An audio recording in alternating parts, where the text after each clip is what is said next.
Hello dear students, मैं doctor Abha Sharma, assistant professor RKG educational college Lucknow से। आज हमारा चर्चा का विषय रहेगा डेमोन्स्ट्रेशन मेथड यानी कि प्रदर्शन विधि, जिसे हम टेक्नोलॉजिकल पर्सपेक्टिव ऑफ एजुकेशन के अंतर्गत देखेंगे, जो बीएड सिलेबस सेमेस्टर 1 का एक भाग है। आज इसके बारे में बात की जाएगी। डेमोन्स्ट्रेशन मेथड, जिसे एक उत्तम विधियों में से माना जाता है क्योंकि इसके द्वारा पाठ को जो है छात्रों तक काफ़ी सरलता से, सुगमता से प्रस्तुत किया जा सकता है, एक प्रभावी ढंग से प्रस्तुत किया जा सकता है।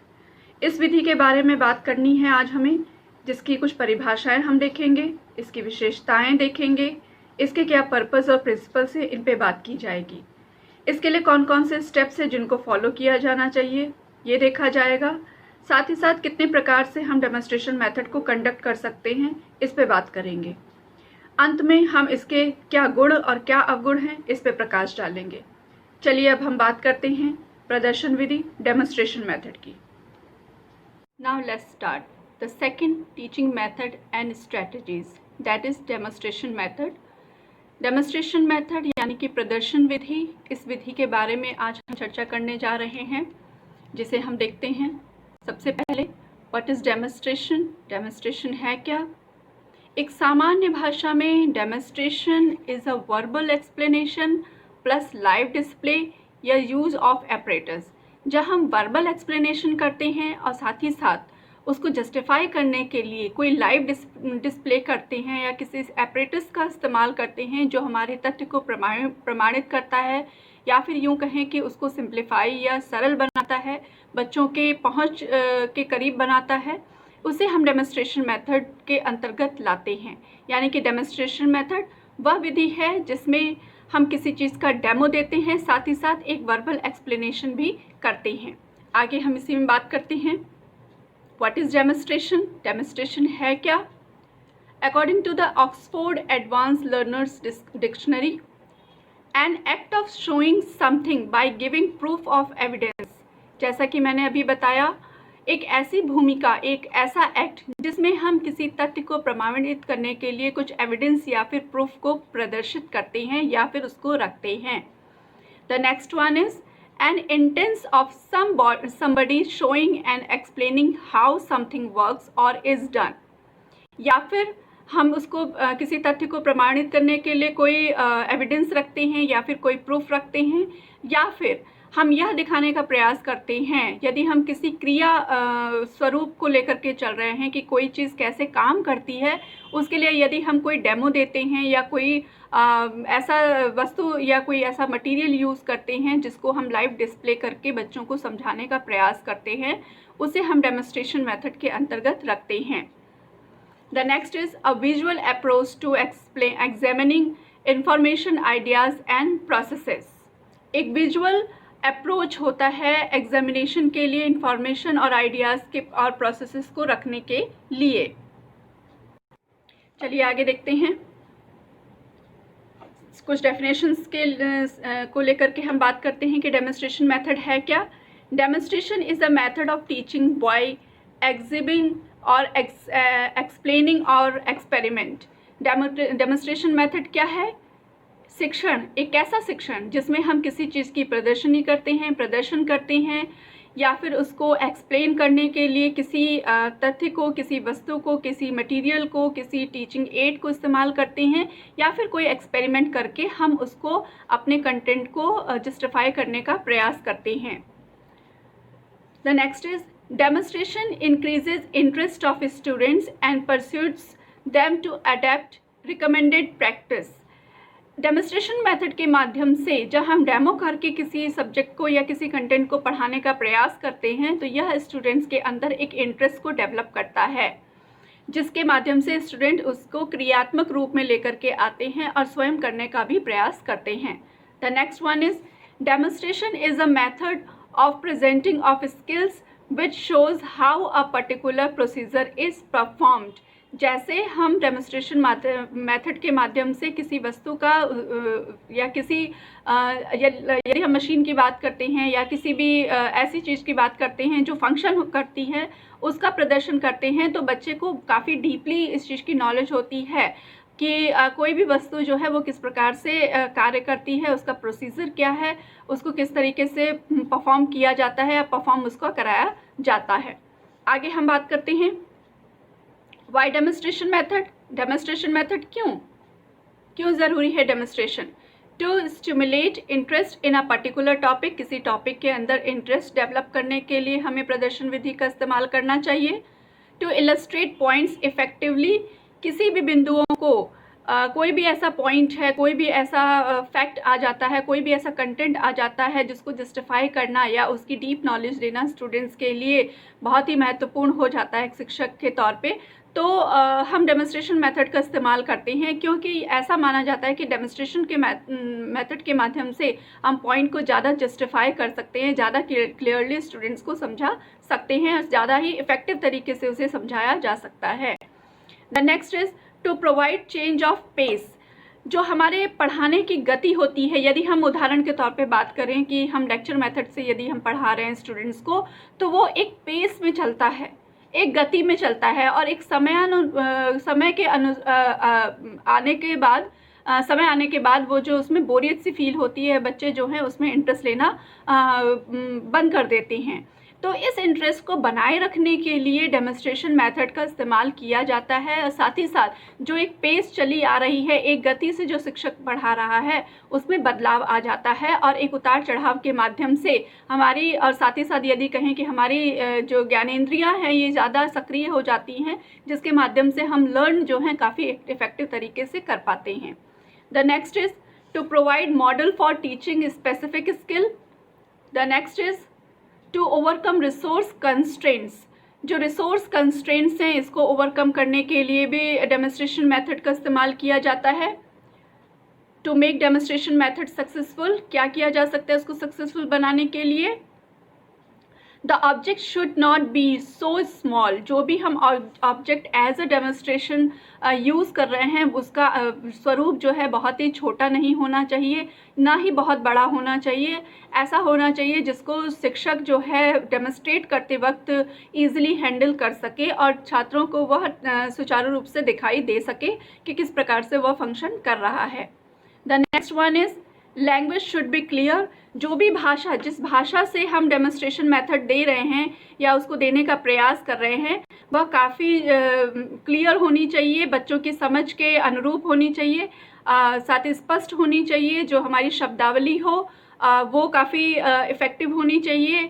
हमारा जो वे ऑफ प्रेजेंटेशन है वो काफ़ी इफ़ेक्टिव होना चाहिए, जिससे कि छात्र जो हैं उसमें रुचि ले सके और काफ़ी समझ के साथ किसी कंटेंट को पढ़ सके। The next one is people should be able to question teachers.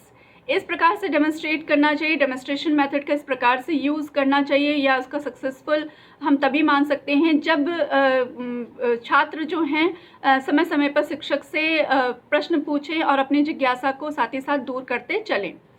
अगर हम इसको संक्षिप्त रूप में या फिर कहें कंक्लूड करें कि डेमोन्स्ट्रेशन मेथड है क्या, आगे बढ़ने से पहले, तो जो भी हमने पढ़ा उसको यदि हम देखें तो यही कहा जा सकता है कि जो प्रदर्शन शब्द है, जैसा कि हमने पहले में देखा, इसका अर्थ होता है डेमो देना, जैसा मैंने आपको बताया भी, या किसी विशेष गतिविधि या अवधारणा को पूरा करना होता है। जो भी कॉन्सेप्ट ले रहे हैं उसको ज़्यादा क्लियर, ज़्यादा एक्सप्लोरेट करने की कोशिश की जाती है डेमोन्स्ट्रेशन मेथड के माध्यम से। प्रदर्शन विधि में जो ये डेमोन्स्ट्रेशन मेथड है, शिक्षण सीखने की प्रक्रिया को एक व्यवस्थित तरीके से किया जाता है। इसमें भी कुछ स्टेप्स होते हैं जिनको फॉलो किया जाता है, एक प्रॉपर प्रोसीजर होता है कि कब हमें डेमोन्स्ट्रेट करना है, कितने समय के लिए डेमोन्स्ट्रेट करना है, लाइक दैट ये सारी प्रक्रिया की जाती है। इसका भी एक सिस्टमेटिक प्रोसीजर होता है, इसलिए इसको भी एक सिस्टमेटिक ढंग से हम करते हैं, जिससे कि बच्चे को समय समय पे या उसका सही तरीके से ज्ञान हो सके। प्रदर्शन विधि जो है या प्रदर्शन अक्सर तब होता है जब छात्रों को जो सिद्धांतों को वास्तविक अभ्यास से जोड़ने में कठिनाई होती है या उसको जोड़ने में काफ़ी कठिनता आती है, बच्चों को समझाने में जटिलता का अनुभव होता है, या जब छात्र सिद्धांतों के अनुप्रयोगों, जो उसके एप्लीकेशंस हैं, को समझने में एक तरीके से असमर्थ होती हैं, तब हम डेमोन्स्ट्रेशन मेथड या प्रदर्शन विधि का उपयोग करते हैं। प्रदर्शन विधि को सफल बनाने के लिए कुछ चीज़ें आवश्यक होती हैं, या मूलतः हम कहें कि 3 चीज़ें जो हैं वो ज़्यादा आवश्यक हैं, जिन्हें मैं बता भी देती हूँ। पहला है कि प्रदर्शन के दौरान जो भी प्रदर्शित की जा रही वस्तु है, जैसा कि मैंने आपको बताया, वो बहुत छोटी नहीं होनी चाहिए। साथ ही साथ ये चीज़ मैंने अभी आपको बताई हैं, यही एसेंशियल इसके फैक्ट्स हैं कि प्रदर्शन के दौरान जो भी हम भाषा का इस्तेमाल कर रहे हैं वो स्पष्ट होनी चाहिए, स्पष्ट भाषा का उपयोग होना चाहिए, ताकि जो छात्र हैं वह आसानी से कॉन्सेप्ट को क्लियरली समझ सकें। द थर्ड वन इज़ विद्यार्थी जो प्यूपिल्स हैं को अपनी कठिनाइयों को दूर करने के लिए शिक्षकों से प्रश्न करने में भी वो सक्षम होनी चाहिए। ऐसी फ्लेक्सिबिलिटी होनी चाहिए। ऐसा ना हो कि लेक्चर मेथड के माध्यम से वह केवल एक पक्षीय ही हो जाए और छात्र केवल देख पाएँ और अपने उनको यदि कहीं कठिनाई आ रही है तो वो शिक्षकों से पूछ ना पाएँ। ऐसा नहीं होना चाहिए। डेमोन्स्ट्रेशन मेथड तभी सक्सेसफुल हो सकता है जब प्यूपिल को भी उतना ही राइट हो, उतना ही वो अपने आप को समर्थ समझे जितना ही शिक्षक उसको बताने में होता है, उसकी क्वेरीज को दूर करे, तो वो ज़्यादा अच्छे तरीके से डेमोन्स्ट्रेशन मेथड का इस्तेमाल कर सकता है। आगे हम बात करते हैं what are the characteristics of demonstration method. प्रदर्शन विधि की क्या विशेषताएं हैं, इनके बारे में बात कर लेते हैं। सबसे पहला है it should be done in a simple way. प्रदर्शन सरल तरीके से किया जाना चाहिए। सरल मतलब जो छात्रों की समझ के अनुरूप हो। The next one is attention is paid to all students. इसमें सभी छात्रों का ध्यान केंद्रित हो, ऐसा ध्यान रखना चाहिए, ऐसा शिक्षक को प्रयास करना चाहिए कि वह जिस भी किसी वस्तु का डेमोन्स्ट्रेशन कर रहा है या किसी भी चीज़ का डेमोन्स्ट्रेशन कर रहा है तो छात्र जो हैं उनका ध्यान केंद्रित हो उस डेमोन्स्ट्रेशन प्रक्रिया पर। The next is goals and objectives are very clear. लक्ष्य और जो भी उसके उद्देश्य होते हैं वह बहुत ही स्पष्ट होनी चाहिए कि किस बातों को हम क्लैरिफाई करने जा रहे हैं through the demonstration method. The next is a well planned strategy. यह एक सुनियोजित रणनीति होती है, यह इसकी एक बहुत ही महत्वपूर्ण कह सकते हैं कि विशेषता है। The next is time is given for rehearsal before the demonstration. प्रदर्शन करने से पूर्वाभ्यास का भी समय दिया जाना चाहिए। ऐसा नहीं होना चाहिए कि हम सीधे सीधे कक्षा में जाएं और सीधे ही हम प्रदर्शन करना शुरू कर दें और हम उसको पूर्व में उसका हमने अभ्यास न किया हो। ऐसा नहीं होना चाहिए, बल्कि जिस भी वस्तु का हमें प्रदर्शन करना है during the classroom interaction between students with the students, तो हमें जो भी डेमोन्स्ट्रेशन है, डेमोन्स्ट्रेशन के लिए जिस भी चीज़ का इस्तेमाल करने जा रहे हैं उसका एक बार पूर्व में अभ्यास कर लेना चाहिए कि वह प्रॉपर्ली फंक्शन हो रहा है या नहीं। यदि नहीं हो रहा है तो उसका पहले से ही निदान कर देना चाहिए। आगे हम चलते हैं। अब हम बात करते हैं टाइप्स ऑफ डेमोन्स्ट्रेशन। कौन कौन से टाइप्स हैं, जिसमें सबसे पहला है प्योर डेमोन्स्ट्रेशन। प्योर डेमोन्स्ट्रेशन के अंतर्गत purely visual method of instruction इसका इस्तेमाल किया जाता है, जिसमें एक तरीके से जो भी विजुअल इंस्ट्रक्शंस हैं उनको फॉलो करना होता है। The second one is demonstration with commentary के साथ डेमोन्स्ट्रेशन होना चाहिए कि जो भी कार्य हो रहा है वो हम साथ साथ बोलते भी चलें। Harmonious blend of visual and verbal mode of instruction होना चाहिए। The next one is participative demonstration. इसमें स्टूडेंट्स को अलाउ किया जाता है, allows student to attempt either to replicate all or parts of demonstration. या तो वो डेमोन्स्ट्रेशन का पार्ट होते हैं, उससे कोई क्रिया कराई जाती है, या फिर क्रिया कंडक्ट कराने के बाद उसको कहा जाता है कि वह उस प्रक्रिया को दोहराए। इस प्रकार से 3 तरीके होते हैं डेमोन्स्ट्रेट करने के। आगे हम बात करते हैं steps of effective demonstration. Effective demonstration के लिए कौन कौन से पद हैं या चरण हैं जिनका उपयोग किया जाना चाहिए। पहला है प्लानिंग एंड प्रिपरेशन। सबसे पहला है प्लानिंग एंड प्रिपरेशन, योजना और उसकी तैयारी। अच्छे प्रदर्शन के लिए उचित योजना की आवश्यकता होती है। इसके लिए कुछ बातों को ध्यान में रखा जाना चाहिए, जैसे विषय वस्तु की तैयारी के माध्यम से हम इसके पहले से योजना बना सकते हैं। पाठ का नियोजन हो गया, प्रदर्शन से संबंधित जो भी सामग्री है उसका पहले से ही उसको कलेक्ट कर लेना चाहिए या प्रदर्शन का पूर्व अभ्यास कर लिया जाना चाहिए। प्रदर्शन की सफलता को सुनिश्चित करने के लिए शिक्षक को गंभीरता से और बहुत एक तरीके से कहा जाए गंभीरता से पाठ की तैयारी करनी चाहिए। The next one is introducing the lesson. पाठ का परिचय देना एक बहुत ही महत्वपूर्ण पद है, जिसमें शिक्षक को छात्रों को प्रेरित करना चाहिए और उन्हें प्रदर्शन के लिए मानसिक तौर पे तैयार कर लेना चाहिए कि हम अब जो भी डेमोन्स्ट्रेट करेंगे उसको आप मेंटली प्रिपेयर होकर के देखिए और कंसंट्रेट होकर के देखिए। शिक्षक को कुछ बातों को ध्यान में रखते हुए पाठ को छात्रों के समक्ष जो है वो उसका परिचय देना चाहिए, जैसे कि इंडिविजुअल डिफरेंसेस हो गया, इसका ध्यान रखना चाहिए। प्रत्येक छात्र को ध्यान में रख करके प्रदर्शन करना चाहिए। वातावरण का हो गया, और दूसरा अनुभव को ध्यान में रखना चाहिए। पाठ को कुछ सरल और रोचक प्रयोगों के साथ भी शुरू किया जा सकता है। बहुत सामान्य घटना या कोई आंतरिक कहानी के तौर का प्रयोग करके छात्रों का ध्यान एक तरीके से इस विधि के समक्ष खींचने में सक्षम होना चाहिए। आगे हम बात करते हैं तीसरे चरण की, जो कि है प्रेजेंटेशन ऑफ सब्जेक्ट मैटर, विषय वस्तु का प्रस्तुतिकरण, जिसमें प्रदर्शन में विषय वस्तु की प्रस्तुति बहुत ही महत्वपूर्ण होती है कि क्या विषय वस्तु है जिसको लेकर के या जिसको ध्यान में रख करके हम प्रदर्शन करने जा रहे हैं। देन सोच को प्रतिबिंबित करने के सिद्धांतों को ध्यान में रखा जाना चाहिए। देन शिक्षक को छात्रों को इस तरीके से सिखाना चाहिए कि उनका जो पिछला ज्ञान है वह उनके नए ज्ञान के साथ जुड़ सके। The next one is demonstration. प्रदर्शन तालिका में जो प्रदर्शन छात्र के लिए आदर्श होना चाहिए, ऐसा डेमोन्स्ट्रेशन होना चाहिए कि एक आइडियल स्टूडेंट के सामने प्रेजेंट हो सके। नेक्स्ट इज प्रदर्शन जो है वो एक तरीके से साफ सुथरा होना चाहिए, काफ़ी स्पष्ट होना चाहिए। जो भी भाषा हम प्रयुक्त कर रहे हैं वो काफ़ी क्लियर हो, जिससे कि छात्रों को अच्छे तरीके से समझ में आ जाए।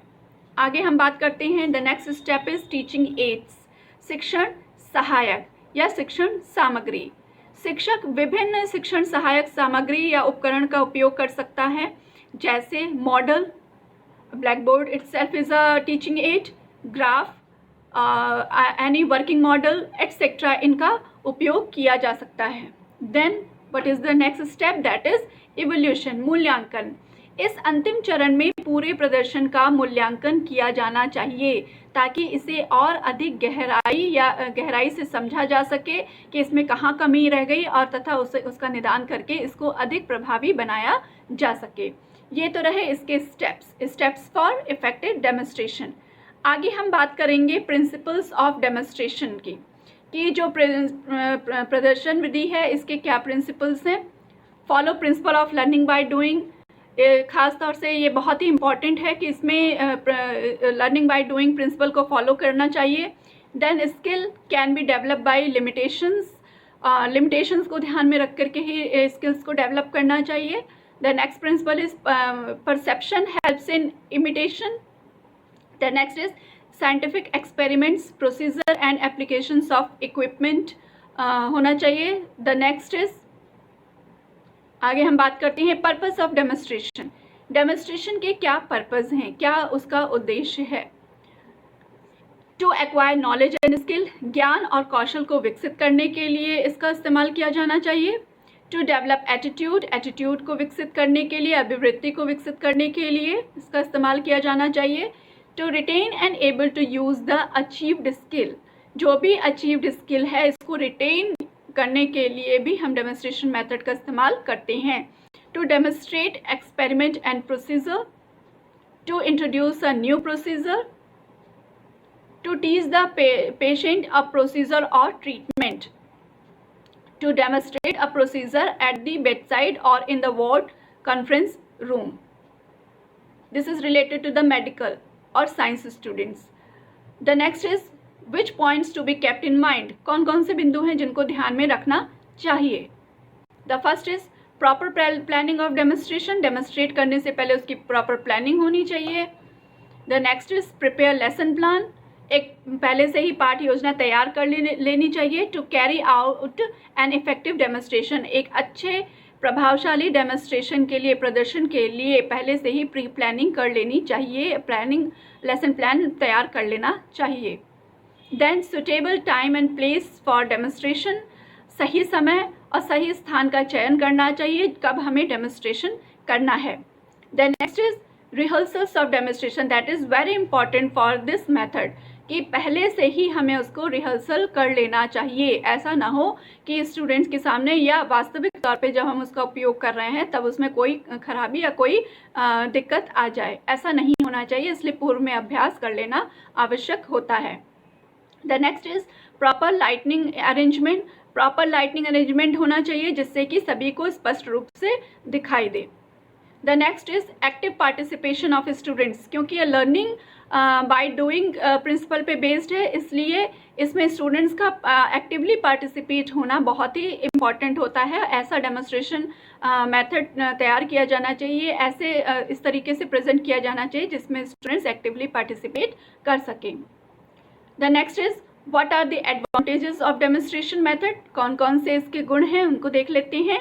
Deeper understanding of the topic, क्योंकि यह principle of learning of doing पे बेस्ड है, इसलिए जहाँ लर्निंग बाय डूइंग होता है, स्वयं करके सीखने का सिद्धांत लागू किया जाता है, तो वहाँ अंडरस्टैंडिंग काफ़ी डीप होती है, क्योंकि हमारी सारी इंद्रियाँ तब उस तथ्य को समझने में लग जाती हैं, जिससे हम गहराई के साथ और ज़्यादा अच्छे से किसी भी टॉपिक को समझ सकते हैं। The next is students remain active in teaching learning process, इस प्रक्रिया में, इस विधि में से जो स्टूडेंट्स होते हैं वह काफ़ी सक्रिय भूमिका निभाते हैं, क्योंकि उनकी भूमिका को भी एक तरीके से अवसर दिया जाता है इस विधि के अंतर्गत।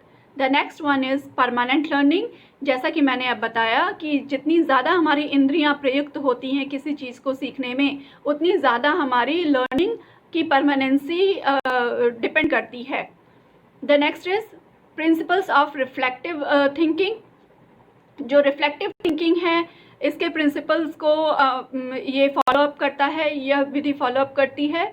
The next is create interest for topic among students, जो छात्र हैं ये छात्रों के बीच विषयों के लिए रुचि पैदा करने में भी मदद करता है। The next is arousing the spirit of discovery among students, यह छात्रों में खोज की भावना को जगाने में या उसको जागृत करने में मदद करता है, जिससे जिज्ञासा उत्पन्न होती है। The next is maximum learning to students, यह छात्रों को अधिकतम शिक्षा प्रदान करने में मदद करता है।